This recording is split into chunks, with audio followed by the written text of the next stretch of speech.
Hello നാട്ടുകാരെ, welcome back to ആൻപോളോഗ്രാഫി.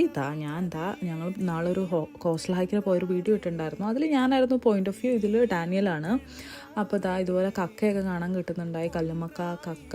കാരണം കടൽ നല്ലപോലെ ഇറങ്ങി കിടന്നതായിരുന്നു. പിന്നെ ഇതുപോലൊരു ജെല്ലി ഫിഷ്, അങ്ങനെ ഇങ്ങനത്തെ അടിപൊളി സംഭവങ്ങളൊക്കെ കണ്ടുകൊണ്ടായിരുന്നു നമ്മൾ കോസ്റ്റൽ ഹൈക്ക് ചെയ്തത്. അങ്ങനെ നമ്മൾ ഈ ലൈറ്റ് ഹൗസിൻ്റെ അവിടെ എത്തി, ലൈറ്റ് ഹൗസ് കണ്ടു. പിന്നെ ഇതുപോലെ ഷെല്ല് കടലിൽ കിടപ്പുണ്ടായി. ഇതിൽ കൂടെ ഒക്കെ ചവിട്ടി നടന്ന് ഭയങ്കര ഒച്ചപ്പാടായിരുന്നു. എന്നാലും നമ്മൾ അടിപൊളിയായിട്ട് നടന്നു. പിന്നെ ജിയോ ക്യാഷ് ഉണ്ടായിരുന്നു അവിടെ. അപ്പോഴാണ് ഞങ്ങൾ ഈ കാണുന്നത് ഡേഞ്ചർ ഫോം ഫയറിങ് സൈറ്റായിരുന്നു. ഇവർ ഫയറിങ് പ്രാക്ടീസ് ചെയ്യുന്നൊരു സ്ഥലമായിരുന്നു പട്ടാളക്കാർ പണ്ട് ഏതോ ഒരു ടൈമിൽ. അപ്പോൾ സൂക്ഷിച്ച് നടക്കണം എന്ന് അവിടെ എഴുതി വെച്ചിട്ടുണ്ടായി. അപ്പോൾ അവിടുത്തെ ഒരു ജിയോ ക്യാഷ് ഡാനിയലും കിട്ടി. ഡാനിയലും ഹാപ്പിയായി. അങ്ങനെ നമ്മൾ തിരിച്ച് ഒരു ഏകദേശം എല്ലാം കൂടെ ഒരു 10 കിലോമീറ്റർ അന്ന് നമ്മൾ ഫുള്ള് നടന്നിട്ടുണ്ടായി. എന്തായാലും ഒരു അടിപൊളി ഹൈക്കായിരുന്നു. അപ്പോൾ അടുത്ത വീഡിയോയിൽ കാണുന്നവരെ ബൈ.